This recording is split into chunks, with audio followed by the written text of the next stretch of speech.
Mesdames et messieurs, bienvenue à cette nouvelle session d'actualité des Congo Buzz Télévision. Sans plus tarder, voici les sommaires de ces journaux. Merveille Massoudi est frappée par la hernie ombilicale depuis sa naissance et sa famille ne dispose d'aucun moyen pour la sauver. Celle-ci en appelle à la bonne foi des bienfaiteurs pour l'assister face à cette rude épreuve. Répartis en 3 catégories, 12 présumés bandits ont été arrêtés ce mercredi 6 avril à Lubumbashi dans les Hauts-Katanga. Ils sont accusés de vol, extorsion et tant d'autres crimes. Situation invivable dans la grande partie de la ville de Kinshasa suite au mauvais service rendu par la Société nationale d'électricité dans la desserte du courant électrique. À suivre dans ces journaux, l'exaspération de la population sur ces sujets. Elle s'appelle Merveille Massoudi, elle est âgée de 9 ans seulement et souffre de la hernie ombilicale depuis sa naissance. Le coût de l'intervention chirurgicale pour sauver la vie de cette fille est estimé à $6 000 américains. Ne disposant d'aucun moyen, sa famille lance un appel aux personnes de bonne foi pour sauver la vie de cette gamine qui ne sait même pas aller à l'école, moins encore jouer comme tous les enfants de son âge. Regardez. Elle n'a que 9 ans. La petite Merveille Massoudi souffre depuis sa naissance d'une hernie ombilicale. Cette maladie est caractérisée par l'assaillie d'une partie de l'intestin à travers les muscles abdominaux au niveau du nombril.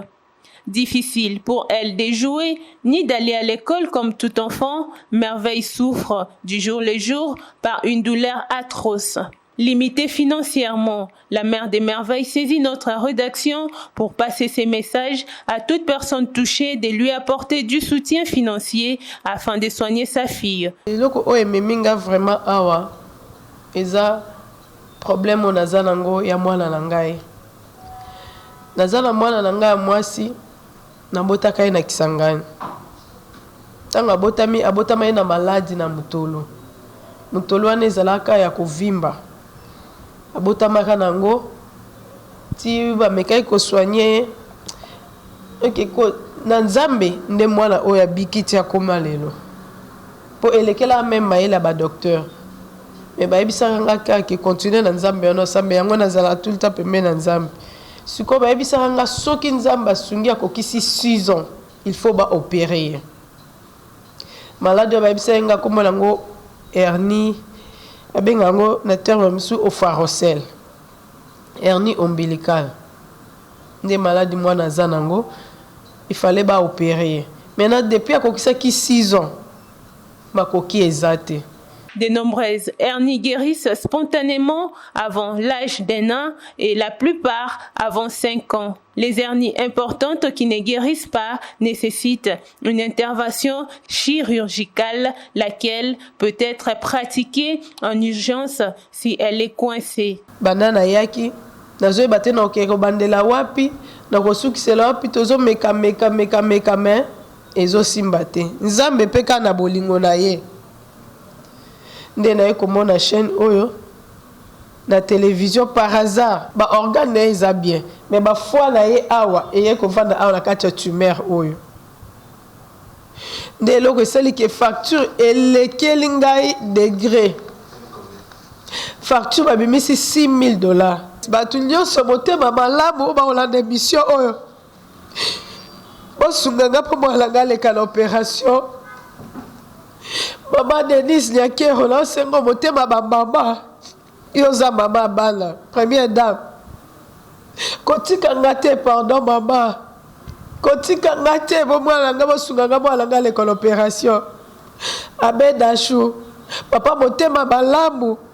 Sunganga yi pour moi la ngale kon opération papa. Signalant également que la formation d'une hernie ombilicale est souvent due à une mauvaise fermeture de l'orifice ombilical. Et au niveau de la province du Haut-Katanga, la police a mis la main sur 12 présumés bandits répartis en 3 groupes. Ils ont été présentés ce mercredi 6 avril au vice-gouverneur Jean-Claude Kamfoy. Plus de précisions avec Daniel Kamboa. Ils sont au total 12 présumés voleurs répartis dans 3 groupes différents. Les 3 premiers groupes sont des CIG ougandais qui opèrent depuis 2019 avec 6 armes de guerre, dont 3 AK-47, des Uzi et un pistolet. Ils sont également dans la contrefaçon car ils étaient également en possession de monnaies de plusieurs pays. Ils volent les véhicules, les coffres-forts et les motos. Le deuxième groupe est constitué des casseurs de vitres et extorquent également des téléphones de passants au quartier Luoshi dans la commune annexe. Sur eux, les services de sécurité ont trouvé une tenue de la garde républicaine. Et le dernier groupe est composé de 7 personnes dont une femme qui facilite leur opération la nuit en se faisant passer pour une personne en détresse. Ils se servent des armes blanches pour opérer au quartier Naviondo, Mazout, Kaleja et Belerkan. Lors de cette présentation, le colonel Simplice de la police nationale congolaise a insisté sur les enquêtes qui se poursuivent pour mettre la main sur toute la bande. Le vice-gouverneur de la province, Jean-Claude Kanfakimimba, a loué les travaux abattus par les services de sécurité. Il y a lieu de féliciter la police nationale congolaise ainsi que tous les services impliqués dans la sécurisation de la province pour le travail abattu, pour que la quiétude soit dans notre province. Tous ces malfrats, ils doivent être établis en justice et puis répondre de leurs faits. Les dossiers de chaque présumé bandit sera transféré à la justice pour que chacun d'eux réponde de ses actes devant les instances judiciaires.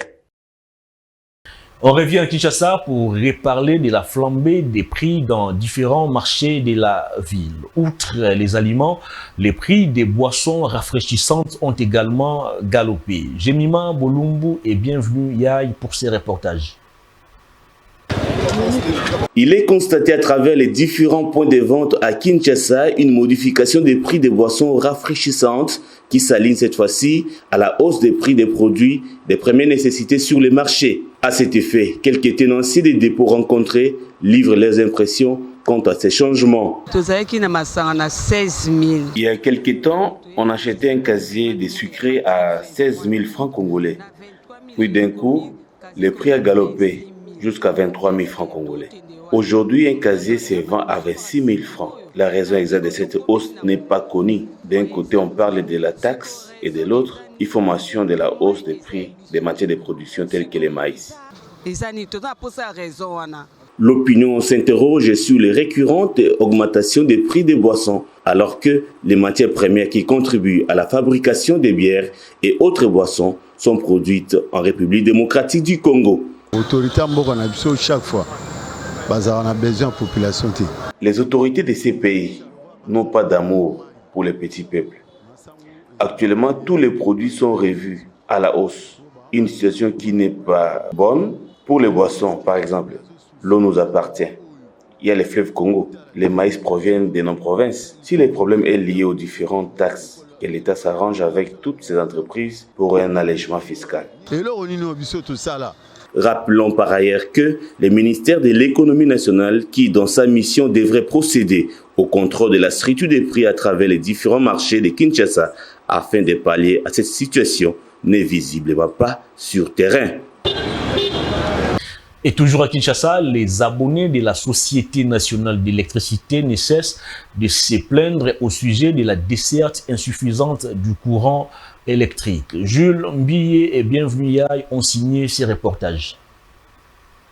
Plusieurs quartiers de la ville-province de Kinshasa vivent dans l'obscurité totale.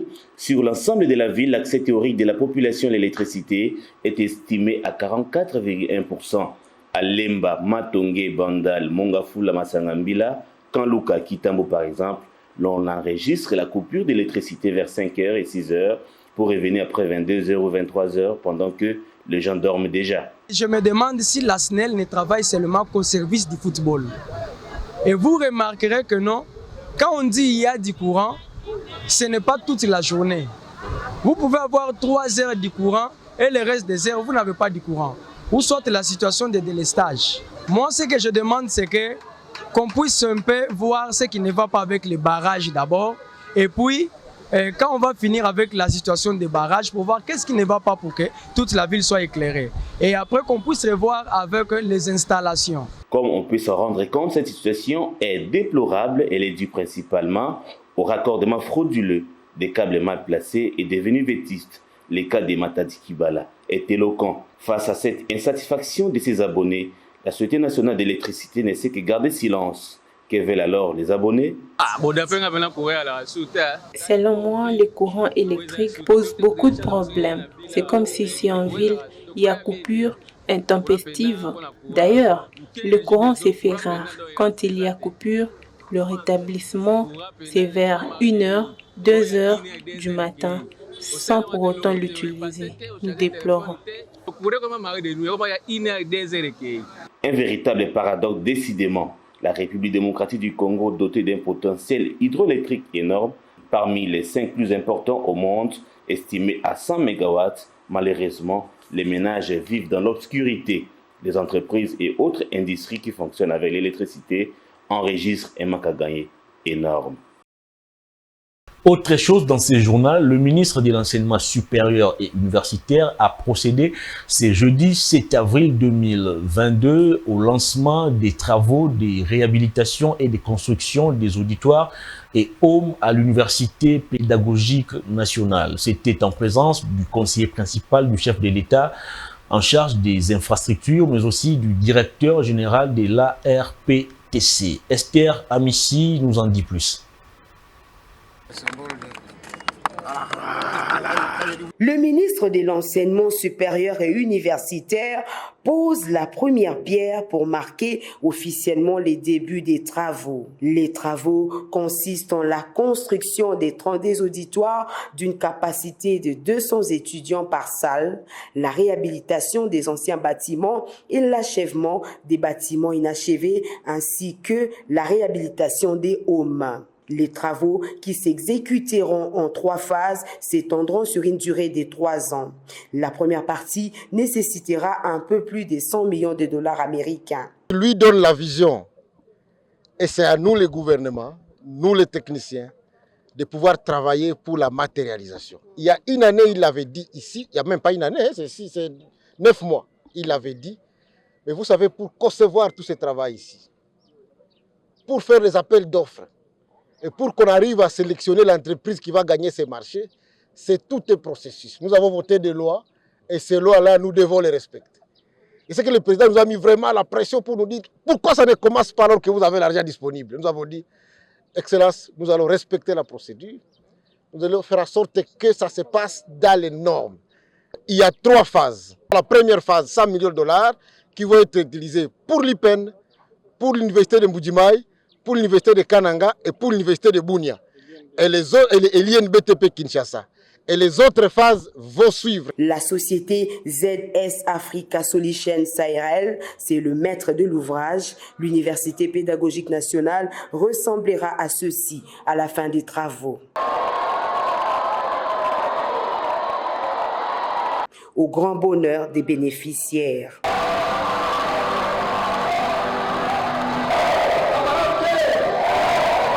C'est les impressions de joie. Vous l'avez senti par les acclamations des étudiants dans la salle. Et donc, c'est Fachi Béton, il a dit et il réalise. Et donc, il a tout notre soutien. Les entreprises qui construisent nous ont demandé de faire le suivi ensemble avec eux. Donc, nous allons faire le suivi. Et comme son Excellence le ministre l'a dit, nous viendrons ici régulièrement pour voir l'évolution de travaux. Après l'Université pédagogique nationale, le cap sera mis sur l'Université de Mbujimai, de Kananga, Bunia et l'INBTP de Kinshasa pour les mêmes travaux. Il faut dire que cela rentre dans le cadre de la matérialisation des promesses du chef de l'État, celle de doter l'Université pédagogique nationale des infrastructures dignes et viables. Les députés et sénateurs de la province du Mai-Ndombe ont échangé avec le Premier ministre Jean-Michel Sama Lukonde autour des multiples problèmes auxquels fait face cette province. Suivez. Le chef du gouvernement congolais, Sama Lukonde, a reçu mardi 5 avril dernier le député et sénateur de la province du Mai-Ndombe venu lui soumettre les multiples problèmes auxquels leur province fait face. À en croire les députés nationaux Bokele Innocent, la province est confrontée au manque des infrastructures de base, des routes des déserts agricoles, aux problèmes sociaux de base, sans oublier les questions d'ordre politique. Nous venons d'être reçus par le Premier ministre. Comme vous le savez, notre province, c'est une province qui est, je peux dire, oubliée. Et nous avons des problèmes sur tout plan, surtout sur le plan d'infrastructure. Nous venons de citer avec le Premier ministre. On a parlé aussi des problèmes d'instabilité des institutions provinciales. Et surtout avec comme cause, c'est la voie irrégulière des fonds de rétrocession et de fonctionnement. Nous pensons que même s'il y a élection au mois de mai, si on ne tient pas compte de ces problèmes, il y aura toujours instabilité. Nous avions parlé des gouverneurs, nous avions parlé de la sécurité. Notre province connaît aussi des problèmes d'insécurité et c'est suite à l'insuffisance des forces de la police et de l'armée. Nous avions aussi plaidé pour qu'on puisse quand même aider notre province à avoir les moyens de lutter contre cette insécurité. Le Premier ministre congolais s'est montré réceptif vis-à-vis de toutes les doléances lui soumises par les élus du Mai-Ndombe à qui il a promis des solutions idoines, notamment à travers les programmes de développement local des 145 territoires. Et heureusement, nous sommes ravis parce que le Premier ministre lui-même, il a reconnu que sans route, sans énergie, on ne peut rien faire. Et nous espérons, avec le projet de 145 territoires, que les 8 territoires de Mai-Ndombe pourront quand même bénéficier de l'attention du gouvernement pour qu'il y ait quand même un petit peu le développement. Toujours à la primature, le chef du gouvernement, Jean-Michel Sama Lukonde, a présidé la réunion de la conjoncture économique. Il était question au cours de cette réunion d'évoquer les sujets relatifs à la crise internationale sur les carburants, les produits alimentaires et tant d'autres biens. Regardez. Les questions relatives à la gestion des impacts de la crise internationale sur les carburants, celles concernant la résilience au niveau de la production locale ainsi que l'évacuation des produits internes, mais également le fonds de promotion de l'industrie pour financer le plus possible la production des produits alimentaires et bien d'autres ont été au cœur d'une réunion du comité de conjoncture économique présidé ce mercredi 6 avril 2022 par le Premier ministre Jean-Michel Sama Lukonde.